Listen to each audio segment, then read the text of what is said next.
So I have an audience question here that I'd like to flag, and it relates to what we're talking about here, which is we are early in our journey of organizing our data, and we don't yet have bulk access to our unstructured data, but it's coming soon. So what is the promise of unstructured data? Why is everyone talking about it? Obviously, EvolutionIQ has made it a core feature of our innovation and our focus, but why is this so interesting? What's the promise of it? Why can't we just do stuff with 10 rows and columns, man? What's the problem?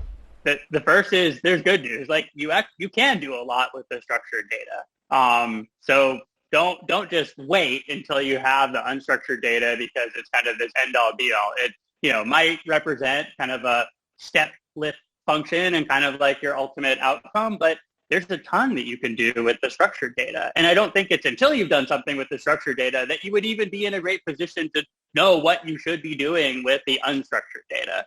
So I kind of view them as kind of like components in an ultimate, outcome of a model, and the explainability can be assigned to all those different attributes, right? And in our models we see tons of lift from structured data, and then increasing elements of attributes that have like more text in them, maybe like an event description or a loss description.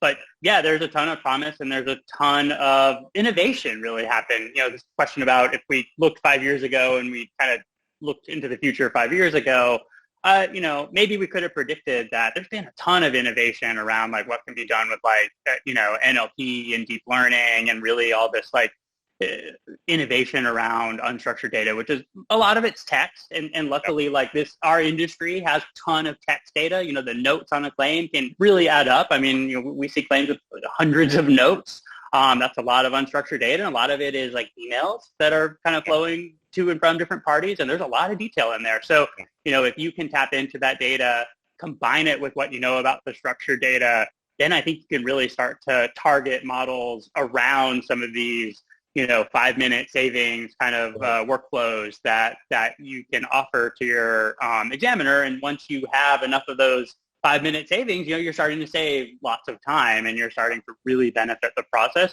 And you're doing it, AI system can run through 100,000 claims in a minute. So that's how you really start to fire on all cylinders. Yeah, I think that's a great point. And one thing to add there from our experience working with clients specifically on the unstructured data side is it can kind of hit two birds with one stone that we've been talking about here. So the first is the insights will be better, to Adam's point. You'll see a step up, step function rise in accuracy, predictive impact.